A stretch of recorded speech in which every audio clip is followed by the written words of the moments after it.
guys, what's going on? Blaine back for another Netflix review, and today I'm going to be talking about Guillermo del Toro's Pinocchio.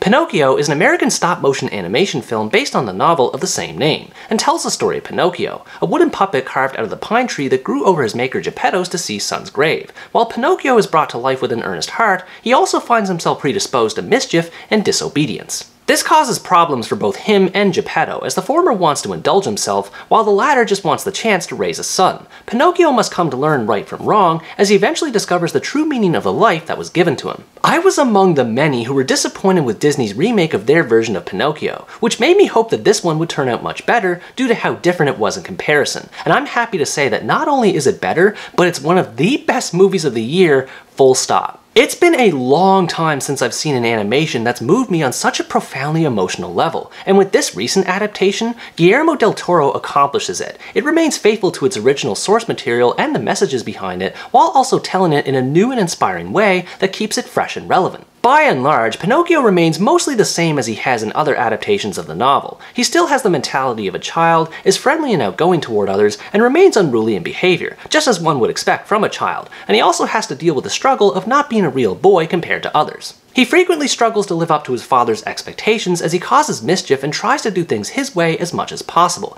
and this struggle was communicated much better in this version compared to the Disney remake, because unlike that one, here Pinocchio gradually learns from his mistakes. Hurtful words are said and bad things happen because of Pinocchio's actions. He actually experiences pain and harsh consequences for his behavior, which is something every child has to experience at some point, and the fact that he not only learns from it, but actually uses his teachable moments to help others made him an incredibly likable character. And while he is frustrated with not being seen as a real boy at times, I'm also glad they didn't focus on this aspect as much, especially when compared to the Disney remake. It has less to do with not being seen as real by others, and more to do with how others take advantage of him for their own selfish needs. Just like the puppet he is, he gets pulled in multiple directions by different characters, all of whom he decides to give a chance because his childlike curiosity gets the better of him. He's forced to grow up in ways children like him, real or not, should never experience, and the fact that Pinocchio manages to pull through with an optimistic outlook despite some emotionally gut-wrenching scenes make him a consistently lovable protagonist.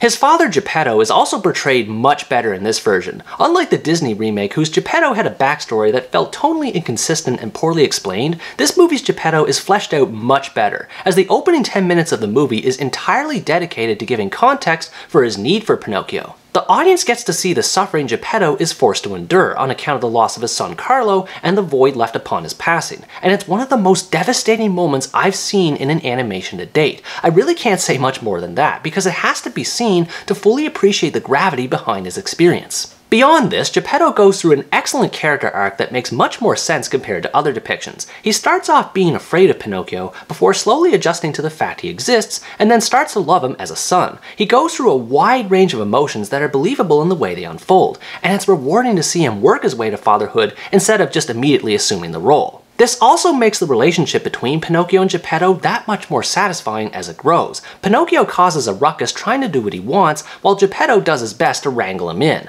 They are almost complete polar opposites from each other, which is what makes their bond so interesting. Their father-son dynamic feels completely natural. They both argue and disagree with each other about numerous things, sometimes to the point where they say things they don't mean, with the word burden becoming a key point throughout the story. The movie allows them to breathe as characters, making them feel like a genuine family that does bicker with each other, but when push comes to shove, they still love one another. Over time, the effects of their relationship become more apparent. Geppetto starts to form a more positive outlook on life, while Pinocchio starts to behave more like a civilized boy for his age. I was so happy the movie didn't obsess over Pinocchio's realness, or humanity if you will, and instead allowed his humanity to shine on its own through his experiences in the story, as he learns right from wrong. Sebastian J. Cricket helps out a lot with this, serving as the narrator of the story in keeping with other adaptations. He's an entertaining character who ends up being a large portion of the comic relief at times, but he also gets the chance to shine as Pinocchio's conscience on a few occasions, which add to his journey toward discovering his potential. I noticed that he didn't have as much of a role in keeping Pinocchio on the right path, which was the same as the Disney remake, but unlike that version, it makes perfect sense here. Sebastian has his own arc where he's trying to help Pinocchio, but repeatedly fails due to circumstances beyond his control. He recognizes this over time and realizes that his dreams of becoming a famous writer pale in comparison to the friendship he shares with Pinocchio, and his narrations reflect this gradual change over time.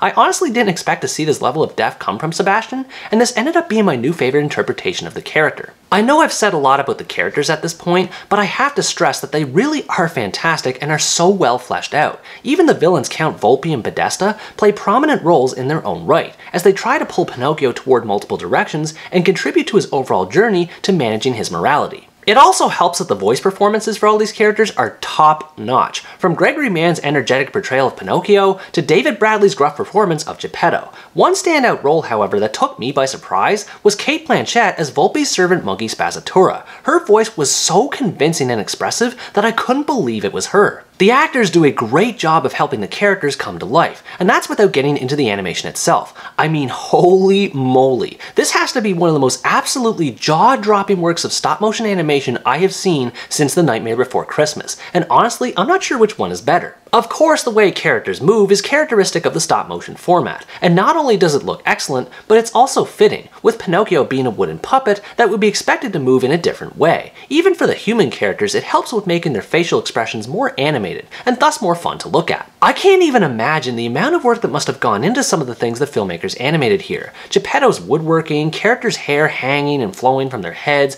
and even something as simple as water are all a marvel to behold, and make the overall experience more immersive as a work of animation. The visual aesthetics of the movie are also fantastic in their presentation. Whether it's the hustle and bustle of the village or the majestic cliffs of Geppetto's home, the environments always look gorgeous, rich with a diverse color palette and an art direction that's simply sublime. One of the most visually interesting parts in the movie is when Pinocchio is killed by something and appears in the afterlife. This is where the art and style of the movie becomes more dark and surreal in tone, which is not only a feast for the eyes, but it also adds to the themes of the movie. Pinocchio regularly interacts with a supernatural being called Death, the sister of the wood sprite who gave life to Pinocchio. Death tries to help Pinocchio make sense of his immortality, come to discover his life purpose, and how he must be emotionally prepared for the eventual deaths of his loved ones. Their interactions serve as nice breaks from the story when scenes start to drag and tie into the central theme, which I interpreted as life. Pinocchio is in a difficult position where, due to being immortal and having the mentality of a child, he can't grasp the idea of Geppetto or someone else he loves dying, and thus can't appreciate life at first in the same way others can. He has to come to terms not only with the gift that was given to him, but the price that must be paid with that gift,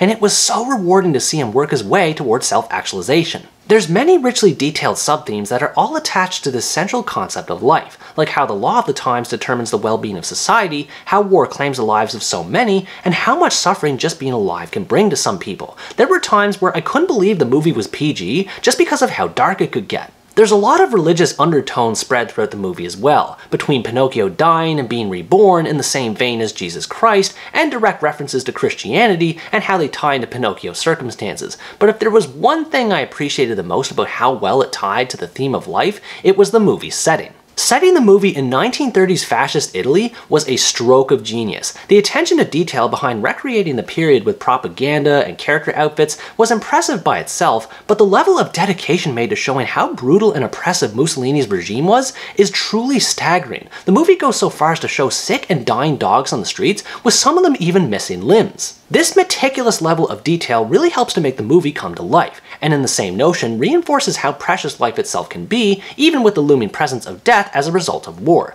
The movie is not afraid to get its hands dirty when it comes to showing this, as well as the overall hardships of growing up in wartime, and I applaud it for this. However, the movie isn't completely doom and gloom. There are plenty of lighthearted moments of comedy to help offset the tension of Pinocchio's story. My favorite moment is where a priest gives a fascist salute along with his peers, but then stumbles and drops a bicycle and quickly recomposes himself. Little moments like that did a great job of putting a smile on my face. Apart from this, the movie also features musical sequences that feel well balanced with the narrative, tie in with the characters' emotions and the themes, and are just plain charming. They feel much more meaningful compared to Disney's more sanitized take, which I'm not saying is bad, but for the kind of story this movie is telling, the music is excellent. Honestly, I'm at a loss for finding things to complain about for this movie. The only thing I could comment on is that the story does start to drag and become a bit more predictable during the dogfish section, but it's followed up by an absolutely amazing finale story that is almost impossible to not get choked up by when watching, if not outright cry. The movie fully embraces the darkness of its source material to help the audience understand the value of the brighter side to it, and the end result is an old story that feels more new and relevant than ever.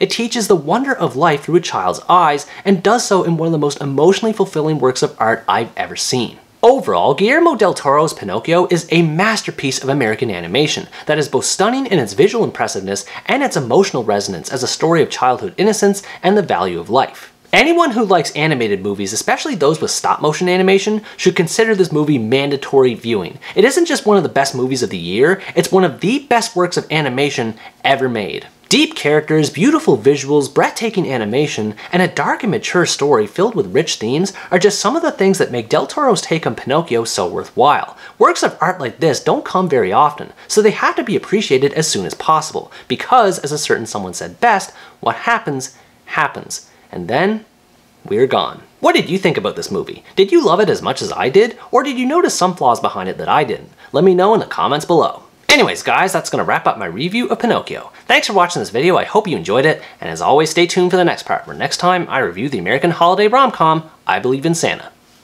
Bye bye!